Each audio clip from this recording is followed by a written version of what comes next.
Welcome, friends. Today we are going to explore some teachings that Blavatsky gave to the inner group that she formed toward the end of her life. This inner group was meant to be a more practical group. It was formed with members that were very earnest in the study of theosophical teachings and the practice of the theosophical tradition. So one of the teachings she gave is the different scales of consciousness, scales as in the sense of different stages or degrees of consciousness, which are involved when we perceive anything. But we are interested in particular on the scales of consciousness that have to do with our mind, the mental aspect of the process, because they tell us how to reach the higher mind. So just for the sake of completeness, Blavatsky says that there are 7 scales of consciousness and the 4 lower. There are 4 lower, 3 higher. The 4 lower, as you can see there, that's a summary of the 4 lower scales. They have to do with how a stimuli that come from the external world are transferred to our consciousness. So these 4 are part of the psychophysical aspect in the sense of the perception by the senses, then the perception of the physical cells themselves, then that is transferred to what Blavatsky called the astral double, this ethereal counterpart of the physical body. And that stimuli are sent to the kama rupa, where they are transformed into sensations of pleasure, pain, heat, cold, etc. And then this sensation is ready to be transferred onto the mind to be interpreted at that level. So we come to the 3 higher scales of consciousness, all within the mental aspect of a human being. These do not refer to what in Theosophy we call Atma, Buddhi, and Manas. These are all states within Manas, within the principle of the mind. But they, as I said, show us how to go from the lower mind to the higher mind that is in touch with Buddhi, which is the spiritual intuition, the source of wisdom, the source of compassion in us. So the 5th scale, the lower of these 3 manasic scales, is what Blavatsky calls manasic discernment, self-perception of the lower manas. The activity of this is the regular, everyday mental activity that is, for the most part, unaware and kind of mechanical thinking. This is when we go through life without being particularly present, and things happen around us, and we respond automatically to them. If there are pleasant things happen, we respond with a nice attitude or an appreciative attitude.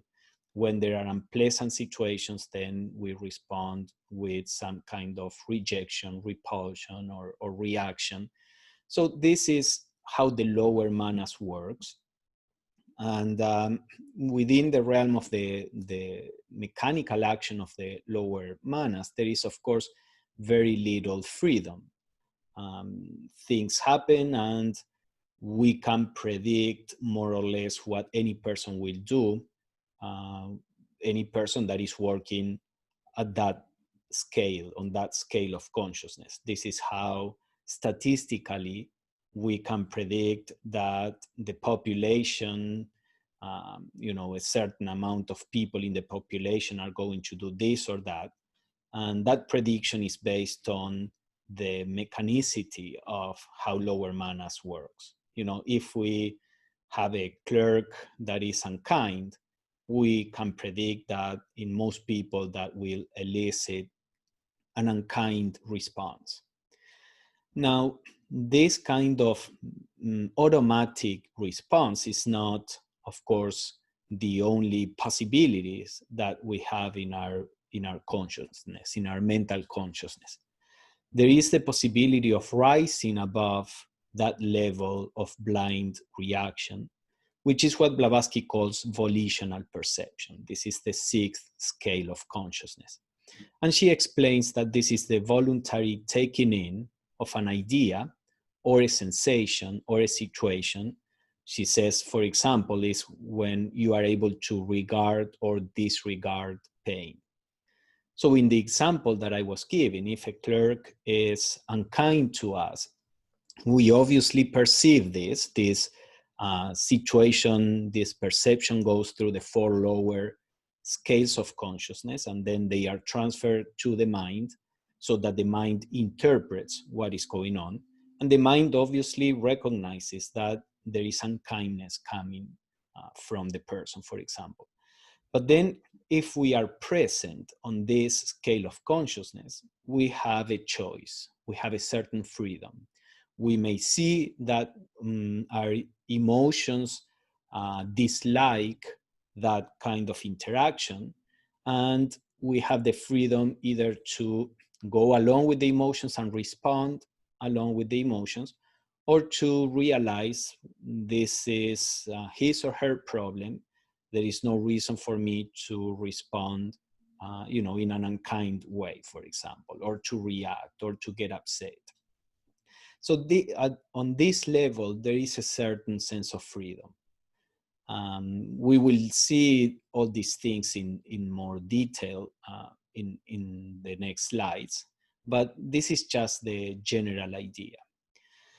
Now, that is not the highest scale of consciousness at the level of our mental consciousness. There is one that is even higher, that Blavatsky calls the spiritual apperception. She says spiritual, entirely conscious apperception.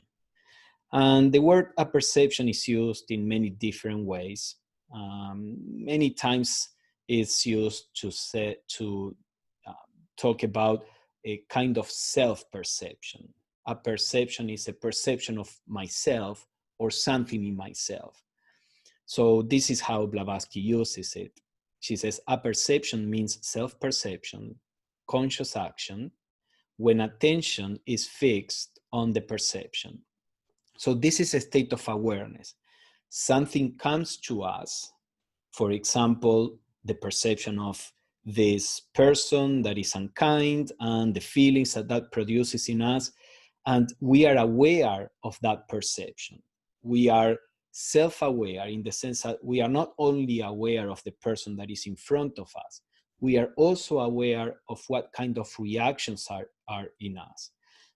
To some extent, we need this even in the previous scale, because we need to realize that we are about to react. We need to realize that there is this impulse to react, and then we need to have after we realize that, we have the freedom to do it or not do it. But on this scale of awareness, we go beyond the choice and we become completely aware of the perception itself without engaging in any volitional means will, or we can relate it to choice, choosing whether to do this or that. We don't engage in any volitional activity. We just focus on the perception. We place all our attention on the perception, on what is going on. And she says that this scale reaches the self-conscious higher manas. So this is an activity of what in Theosophy we call the higher mind.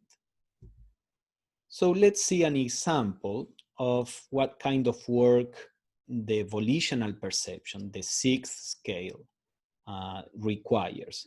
There is this quote from The Voice of the Silence that says, "Strive with thy thoughts unclean before they overpower thee.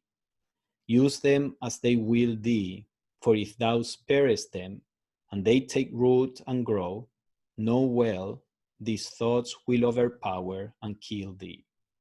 Beware, disciple, suffer not, even though it be their shadow, to approach, for it will grow, increase in size and power, and then this thing of darkness will absorb thy being before thou hast well realized the black foul monster's presence.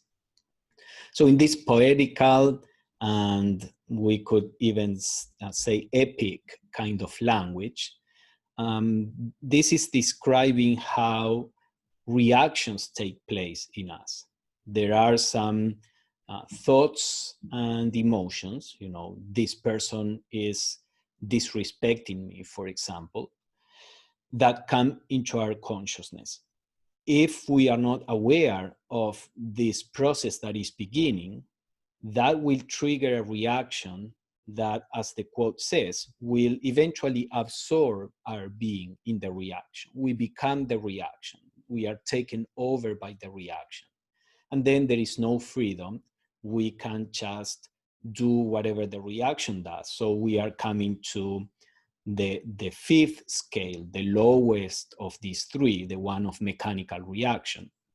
So the idea is that we need to work with those thoughts and emotions. And the way to do it, as this quote says, is to do it at the very beginning, when the thought approaches, so to say, in this allegorical way. When the thought appears in our awareness, it doesn't have enough strength. Once the thought or the emotion generated a reaction, then that is very difficult to stop. But if we are aware and we see that reaction at the very beginning, that is the time when we can, as the Blavatsky was saying with the volitional perception, we can choose to regard or disregard that particular thought, emotion, etc. So we see the thought saying this person is being disrespectful, or we see this reaction, emotional reaction, that is upset and is about to respond in kind. And at that moment, we can choose to disregard that. We are not repressing it. We are not simply hiding it because we are afraid of the reaction. We have a level of self-mastery where we recognize it and we choose to disregard it. We let it be there, but we don't get engaged with it. And we choose how to respond to the clerk. We may, if that seems to be the best response, we may walk away. We may calmly say, okay, fine, thank you. We may decide to say, it would be better if we can dialogue, in a respectful way. Whatever the right response is, it becomes a possibility to choose the right response because we are not reacting. So this is a possibility at the fifth scale, at that of volitional perception. This is the level of, or the scale of consciousness that religions normally try to teach humanity. When they say, do not do this, do not do that, do this, do that, that is a way to bring people from the fifth scale, that of automatic reaction, to the sixth one, where the person little by little learns to have some freedom of choice, to have some self-control, in a sense, to have the possibility of choosing whether to go along with a desire, an emotion, a thought, etc., or not. So that's the level on which religions normally work. Of course, within this level, there are different, what we may call sub-levels, because we can do this in a very blind way, and that could lead to repression, or we can do this in a far more enlightened way, and that leads to wisdom. If I'm afraid of reacting because I'm afraid I'm going to go to hell or because of things like that, then chances are that these reactions will be automatically repressed. But when we are working from wisdom, from awareness, from insight, there is no repression there. There is a conscious choice of not engaging, even if the feeling is still there. Now, regarding the next scale, that of spiritual apperception, this may be a quote from Blavatsky that illustrates this kind of work. She says, "In his hours of silent meditation, the student will find that there is one space of silence within him where he can find refuge from thoughts and desires, from the turmoil of the senses and the delusions of the mind. By sinking his consciousness deep into his heart, he can reach this place, at first only when he is alone in silence and darkness." So this scale of consciousness normally is first reached, and we become familiar with it in meditation if we are seeking for it. So the idea is that there is in us a state of consciousness where we become the witness of whatever enters in the field of consciousness. In the previous scale of consciousness, the fifth, we are the doer. We choose. We are the chooser. We choose whether to do this or that. In the previous one, in that of mechanical reaction, we don't even choose. So in the fifth, we are the chooser. But in the in the sixth, we are the chooser. The fifth is the one of automatic reactions. But in the seventh, we are the watcher. We are the witness. So the witness, the watcher, is above the level of the reaction. And we will see why this is important. Now, the idea is that in meditation, gradually we find this place in which this refuge, as Blavatsky says, where we can watch our thoughts and emotions without being affected by them, without repressing them, but without being drawn into the reactions and the thoughts. This is a place of witnessing, and it's a place of peace, because even though there are emotions, there are reactions, we feel that there is a space between us and the reactions. So at first, we begin to learn this in meditation when we practice watching our thoughts, watching our emotions without reacting to them, for example. And then Blavatsky continues, but when the need for silence has grown great enough, when we become to like this state, to prefer the state of silence, the state of witnessing over the state of activity and reaction, as our love for silence grows, then the aspirant will turn to seek it even in the midst of the struggle with self, and he will find it. So at first, it is far easier in meditation when we are not being actually challenged from the environment. It's easier to try to find this state of equanimity, of Krishnamurti would call it this passive awareness or silent awareness. It's obviously far easier to find this place in meditation when we are not being challenged.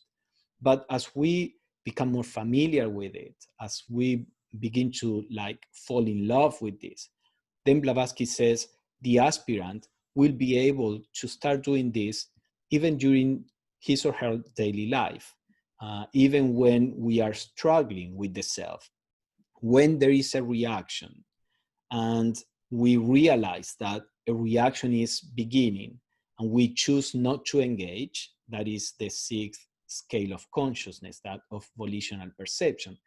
And then we become able to raise our consciousness to the point of the watcher. Why this is important, we will see it next, but the possibility of raising our consciousness to the level of the spiritual perception normally comes when we have already developed the ability to work on the previous scale, on that of choice, on that of volitional perception. So Blavatsky continues, he must learn to retire into this citadel, this place of silence, when the battle grows fierce, but to do so without losing sight of the battle. So we learn to retreat, not as an escape of what is going on outside or what we are feeling or thinking. We retreat, and from there we witness. We are aware of everything that is there. It is the opposite to escaping. In escaping, we don't want to feel. In witnessing, we embrace whatever is there, whether it is a positive or negative feeling or thought, and we witness it. And this state of awareness, as we will see, is very powerful, because at this point, the higher mind begins to operate. So if we compare these three stages or scales, we will be able to see what are their differences and how they work in the process of self-knowledge and in our spiritual practice. So the fifth scale, the one that was the mechanical reaction, is one of self-centeredness. I react in that way. I like this, I don't like this. I don't care what the environment thinks about or what the environment prefers, you know, whether it is the other person. By environment, I mean the other. You know, something bothers me and I just react. I don't care if my reaction damages somebody else. So it's one of self-centeredness. The sixth scale is one of self-control, where I begin to try to control myself. Now, the problem here is that I generate an opposition within myself, and this is a scale of struggle, inner struggle. The fifth one is a scale where the struggle is with the environment. I want something, the environment doesn't want me to have it, whether it is a person or a job or this or that. I need to struggle with the environment to make my desire prevail. So there is a struggle, but it's external. In the volitional perception, in this higher scale, now the struggle is internal. I feel my reaction, my desire, and if I consider that they are not healthy, they are not appropriate, then I start trying to control it. I say, I have the freedom to say, I don't want to do this, even though I feel this way, or you know, there is this tendency for me to do it. And of course, this produces conflict. This produces inner conflict.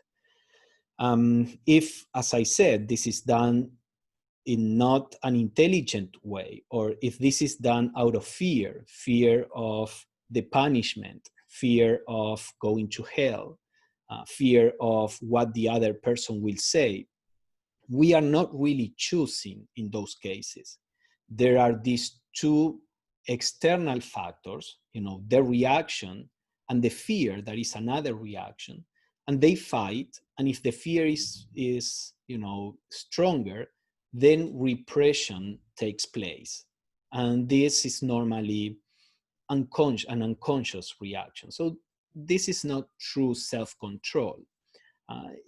From a certain point of view, it's the beginning to opposing oneself to one's own reactions, but it's not a healthy way of doing it. The right way to do it is, as we said, with wisdom, with awareness.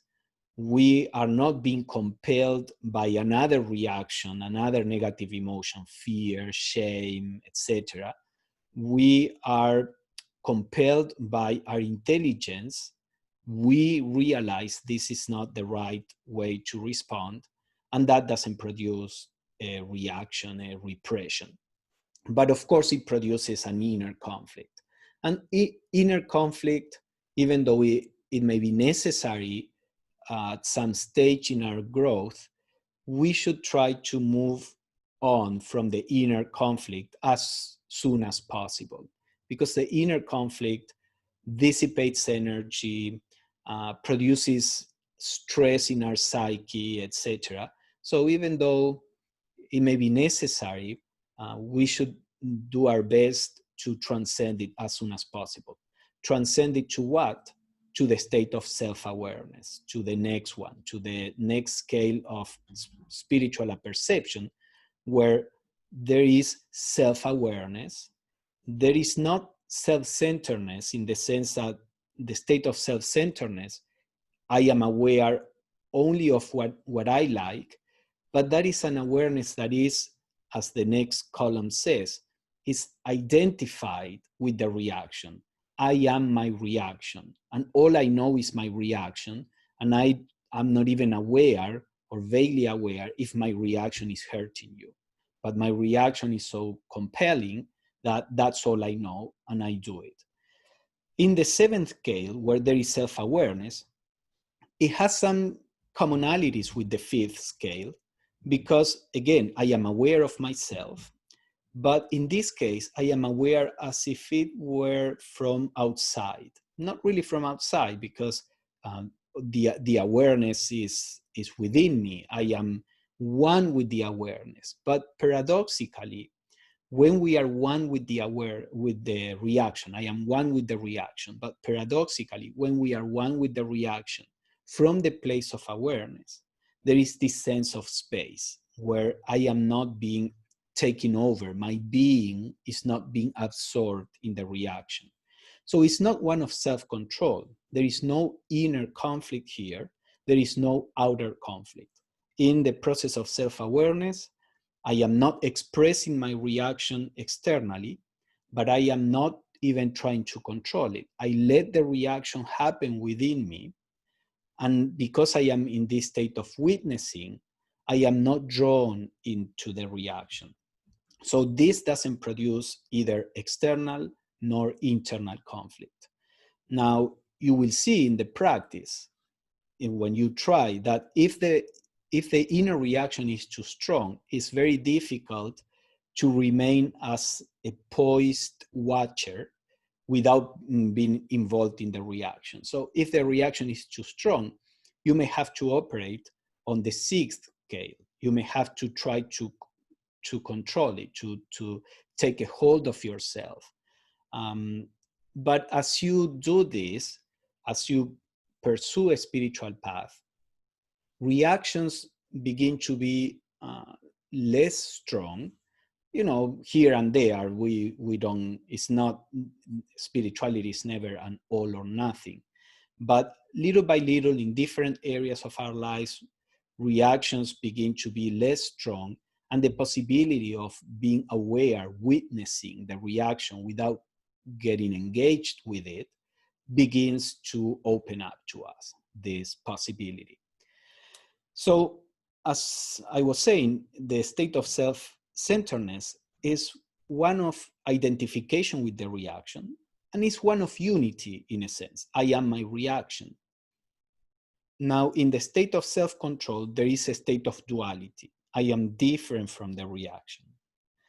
And in the state of self-awareness, there is a state of non-duality. This doesn't mean oneness in the sense of identification. It's neither identification nor a duality. That's why it is non-duality. There is within, we transcend both things. The oneness in the sense of identifying with the reaction, I am my reaction, and we transcend the duality, I am not the reaction. This state of non-duality can be described in both ways. From a certain point of view, there is oneness because I am not separating myself from the reaction. But from another point of view, there is no oneness because the reaction is not really engaging me. So it's difficult to express what kind of state this is. So non-duality is, I think, a good enough way to express it.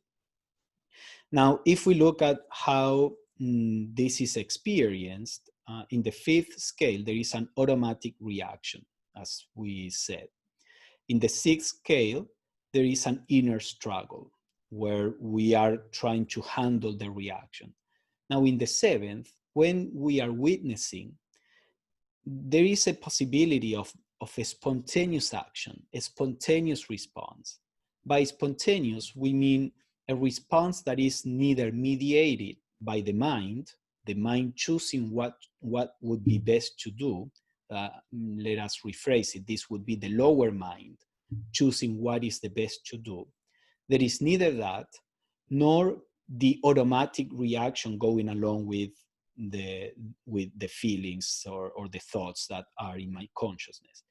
But because we are not engaged either in the reaction or in the process of thinking what should be the right thing to do, because we are rooted in the higher mind, then there is a response in the present that is the appropriate response.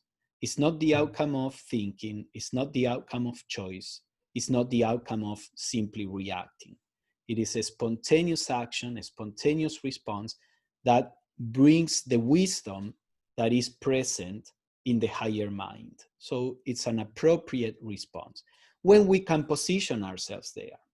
So when we can't, we are working at the level of the sixth scale. So I would say, let's say at this point in evolution, most people in humanity are trying to transition between the fifth and the sixth scale. There is reaction, and there is all the morality that says you should not act in this way. And people are trying to one degree or the other not to act just along with their reactions. A spiritual person is normally working more between the sixth and the seventh, a person that is trying to follow a spiritual practice, a serious practitioner. Of course, that doesn't mean that the spiritual practitioner doesn't fall into the fifth. Many times that happens. But for the most part, the activity in his or her consciousness is more at the level of inner mastery, self-mastery, and also the attempt at being aware, being a witness. So gradually, our consciousness begins to be more and more in the seventh scale, less in the sixth, and far less in the fifth, although there is always some kind of fluctuation in awareness. So this is all for today. This is explained more thoroughly with more examples and in more detail in the book Evolution of the Higher Consciousness. You can inquire to get the book either physically or as an ebook to orders at fohatproductions.com. Thank you for listening, and we will see you soon.